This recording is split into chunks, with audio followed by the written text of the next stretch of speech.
سورج غروب ہونے کے بعد ہر طرف سناٹا چھا گیا تھا۔ کسی بستی میں ایک عورت اپنے گھر کے دروازے پر پریشان بیٹھی تھی کہ ایک بزرگ کا وہاں سے گزر ہوا۔ انہوں نے اس عورت سے سبب پوچھا کہ کیا ہوا، تو وہ عورت دکھی آواز میں بولی، آپ میرا حال سن کر کیا کریں گے؟ بزرگ نے کہا، تمہاری پریشانی کا کچھ حل تلاش کروں گا۔ وہ عورت بولی، میرے شوہر کام کے سلسلے میں دوسرے شہر گئے ہوئے ہیں۔ ان کے جانے کے 2 دن بعد ہمارے گھر میں چوری ہو گئی۔ گھر کا سارا قیمتی سامان چلا گیا۔ ایک مصیبت گئی نہیں تھی کہ میرا بچہ گر گیا اور اس کا ہاتھ ٹوٹ گیا۔ شوہر سے رابطہ نہیں ہو رہا۔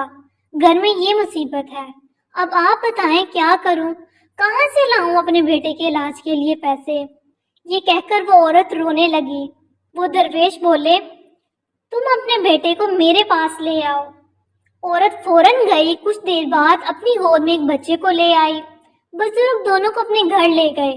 بزرگ بچے کو لے کر ہسپتال گئے۔ بزرگ کے گھر والوں نے بھی ان کو کوئی تکلیف نہ ہونے دی۔ بچہ کچھ دنوں بعد ٹھیک ہو گیا۔ وہ عورت خوشی سے رونے لگی۔ بزرگ سے کہا، آپ نے میرے بچے کا علاج کروا دیا۔ آپ کا احسان میں کبھی نہیں بھولوں گی۔ بزرگ نے کہا، بیٹا تمہیں شاید یاد نہیں، برسوں پہلے میں تمہاری بستی سے گزر رہا تھا۔ پیاس کے مارے برا حال تھا۔ میں نے گھر کا دروازہ کھٹکھٹایا۔ وہ گھر تمہارا تھا۔ تم نے مجھے پانی پلایا، کھانا کھلایا اور ہر طرح کا آرام پہنچایا۔ میں تمہارا یہ احسان نہیں بھولا۔ آج بھی اس کے لیے شکر گزار ہوں۔ عورت یہ سن کر بہت خوش ہوئی اور اپنے گھر واپس چلی گئی۔ شوہر گھر لوٹا تو اسے سب کچھ بتا دیا۔ شوہر بھی خوش ہو گیا اور بزرگ کا شکریہ ادا کرنے کے لیے اس کے گھر چلا گیا۔